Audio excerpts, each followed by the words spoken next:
more than double what I bought it for right now. But I got it as a celebration of Americana.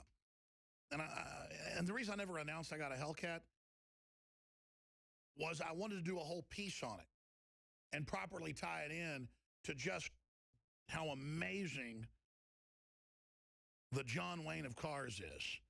I mean, it's just sick. Of course, I've driven out in Hollywood with friends before. I'm not name dropping. Somebody's like, hey, here, you want to drive this Ferrari? You know, 800 horsepower Ferraris that cost $1 million. Just nothing compared to this. And it drives like a family car. It just drives normal, nice, and then you hit the accelerator, and there's nothing like it. I mean, I'm not going to tell you I've been speeding in it, but because that's not safe, but I've now digressed, and I apologize. But the golden age of the muscle car, I was going to tie it into innovation and things like that. But despite strict emission limits, concerns about climate change, and unpredictable gasoline prices that would make a 60s hot rodder pull over and weep, Detroit's modern performance cars could run rings around the classics. And they're surprisingly affordable. Yeah, that's the thing. When compared to the price tags of some exotic cars with similarly high-performing engines. Because, see, here's the truth. I like high-horsepower cars. I don't like standing out. So when you're driving a black Challenger or a gray Challenger, the colors they come in, no one knows it's got 780 horsepower. Because everybody says it's 707. That was the original to get around the emissions testing and all the government harassment. They've done drivetrain tests. You can look this up. It's got close to 800 horsepower. And here's the difference. It delivers it all down the drivetrain. All right, I'm talking about this like I'm talking about Marilyn Monroe. Back in the 60s and 70s, we were looking at 300, 325 horsepower engines. Now you're at 500, 600, and 700, said Ken Gross, an automotive historian, museum consultant, and journalist. Never in my lifetime did I think I'd see the day when I could drive a 700 horsepower streetcar. Yeah. Even the least powerful of today's sports cars, say a base 7.6 Chevy Camaro, Mustang, or Charger, could probably outcorner most of the 60 muscle cars, which were renowned to their ability to accelerate, but not to turn or stop. Oh, yeah. I had some guy about a month ago run a red light. Just light turns green. I'm going like 45 miles an hour. Going the speed limit. Turns green way up ahead. No cars ahead of me. And this car just runs it. This was like a Chevy Silverado. And my car turned like it was on rails. I turned and didn't hit him. I mean, turn on a dime. And that's human innovation. And believe me, folks, they've got technology 10 times better than that. I mean, it's just so much more advanced than we even know. And the globalists are all about suppressing innovation. And sure, it's wasteful. Sure, we should try to conserve. But it shouldn't be forced on us, is my point. And see, I never did the report because I didn't know how to address it, how to properly give justice to it. But I think I'm going to take folks out in the Hellcat. The audience, maybe with a live stream or something. And maybe we'll take that baby out at the racetrack. I know Buckley was out at the racetrack with a buddy's car. Had it going 170 2 weekends ago. But, you know, then I think I don't need to be taking risks like that when I'm fighting the New World Order. That's why I haven't gone skydiving. It's why I don't jump off railroad trestles 300 feet into water anymore, stuff I used to do. Because I don't want to get hurt. I got children. And that's why I don't really speed that much in the Hellcat.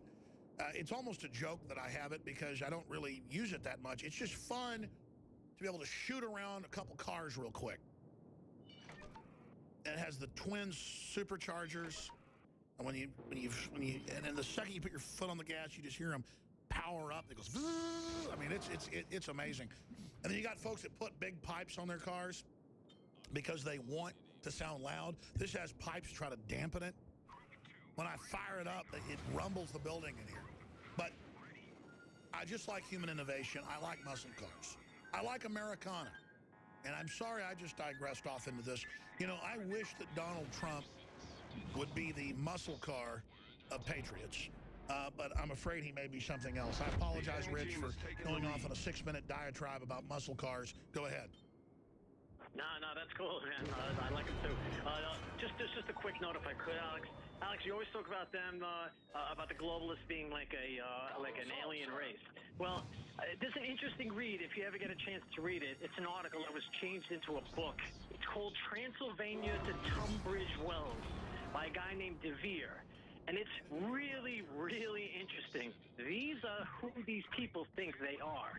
It's really interesting. It's tied in a bit with that Sitchin stuff, but it's really, really interesting. It goes into that, it's connected with that whole Holy Blood, Holy Grail, that Dan Brown stuff, all of that. Sure, the Merovingian line. Well, I mean, here's the deal. I've been to Bohemian Grove. I've covered Skull and Bones. The elite really believe they're channeling spirits. They literally believe they're psychic vampires, and they've got the power. And they know a lot of secret stuff the public doesn't know. I think they're mentally ill. But there's the article from Transylvania to Tunbridge Wells. And then what is it basically saying? That they're a devil cult? Or what's it break down? No, what it's basically saying, it gets into the whole thing with the Sitchin stuff where, Nibiru, but they're saying that they spliced their DNA with the hominids that were here and created what was known as the first modern man. This is where you get the vampires, the idea of vampires from. This is where you get the idea of dwarves and all the rest of that from. And they were considered a first race that was biologically wired different than we are. This is where you get into the whole thing with the drinking of blood and stuff like that. I mean, you have it in the Catholic Church, and no one knows why it's there. There's a lot of stuff in there. There's a real lot of stuff in there. These are who these people think they are. That's why you had you had intermarrying inside, pharaohic marriage, like you did with the Egyptians. You had the same thing going on in England and stuff because they wanted to maintain the bloodlines. Why is the bloodline so important? Because this is what they believed. They believed. I mean, that's where you even get it in movies. You get No, I know. It's everywhere. The question is, were they delusional? Because, the Egyptians also thought if they mummified their body, they'd live forever. Or was there something real to it? I know this. I've been to Pharaoh exhibits in Europe, in New York, in Houston, and they've got the skeletons of these pharaohs, and they look like space aliens. And the reason I say they think they're another species is you can Google elite to split into new species. You'll get mainstream news articles where they're saying they believe they're already a new species separate from us. So they believe it. And then they act like it, and they act like we're here to be fed on. I mean, look, in secret, they've been harvesting babies for decades, lying to us. Yeah, there it is, Daily Mail. Human race will split into two different species. Small goblin-like dwarfs of the general public and beautiful, smart elites, in the next 100 years or whatever. All right, I appreciate your call. Good to hear from you. Let's go to Stephen in Florida. You're on the air. Welcome. Yeah, hey, Alex. Real quick, just want to say the first three things I take every morning is X2, Secret 12, and Super Male, and I'm definitely sold. And I've got Silver Bullet and several of the other products as well. So for that guy that says you're selling snake oil, well, I must have been bitten because I'm hooked. Well, God bless you, and thanks for the support, brother. Yes, sir. Appreciate it. Real quick, as far as Trump, okay, I'm just going to go down through the line of the candidates. Marco Rubio, any guy that says the Fourth Amendment isn't worth upholding and the NSA isn't spying, that guy doesn't know what he's talking about. Mike Huckabee, I want to remind people, this guy's a member of the CFR. Richard Haas, the head of the CFR, was his presidential advisor in 2008. That shoots him down as far as I'm concerned.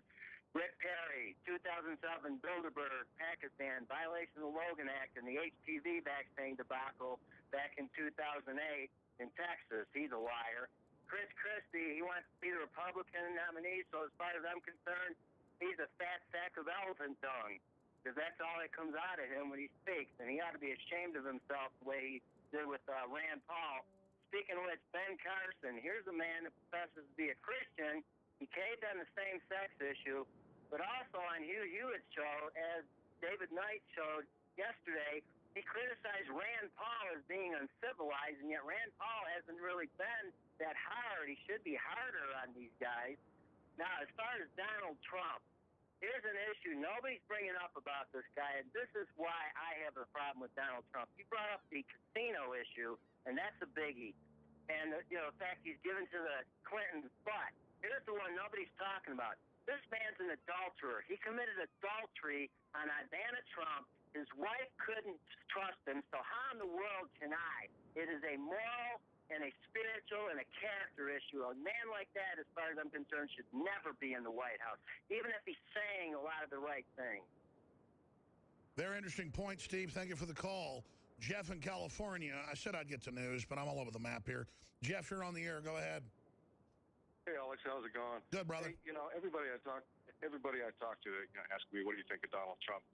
Here's a man. He's clearly he has a lot of wealth, and according to Salente and all the other experts, we're heading for a collapse. So, Donald's always talking about being a part of the winning team. Well, I think we have to ask Donald, whose team is he playing on? I think that he knows what's going on. I think he's protecting his own interest, and of course he's corrupt. I mean, he admitted during the debates that he's bought off politicians, and he's not a squeaky clean guy. So Well, he's also real smart. He hides it in plain view and doesn't apologize. Right, exactly. And another thing is that the globalists, look how much time they spent grooming Obama for the presidency. There's no doubt about it that they got their hands all over this election. And, I think that if he was a real patriot, that he would be supporting somebody like Rand Paul. Well, instead, you see the entire system attacking Rand Paul and now eclipsing him with Trump. And that's because they know Rand Paul's for real. He's not perfect, but he's being demonized because they know he is the real deal. And I'm just glad Trump is raising these issues. I'm glad he's making them issues. That's positive. And I think that's why I'm still reserving judgment. We're exposing what he did. We're saying we don't trust him. But we're saying we hope he's for real. We hope he doesn't scam us. We hope he doesn't drop the ball. But we're watching. That's what it comes down to. Thank you so much, Jeff. Since the caller before last mentioned the products, we fund this operation. The reporters, the news sites, the nightly news, 7 o'clock weeknights, the syndicated radio transmission, all of this that costs a lot of money by selling high-quality products. And by selling high-quality products, we begin to have a lot of success in the market because people get a good response. I set out to put out the most powerful super male, super female vitality boosting system I could, with the most concentrated herbs and natural compounds, cold-pressed, organic, that are known to get your body to release the different compounds from your glands that we need, and to basically counteract the chemicals, the estrogen mimickers. And you've seen on third-party sites, if you go to InfoWarsLife.com, we have links to major respected third-party sites, some of the most respected out there, with 5-star ratings out of thousands. And, these products at first, we started selling them 3 years ago, didn't sell very well. But I knew they would and help fund our operation once people used them. Once people used them.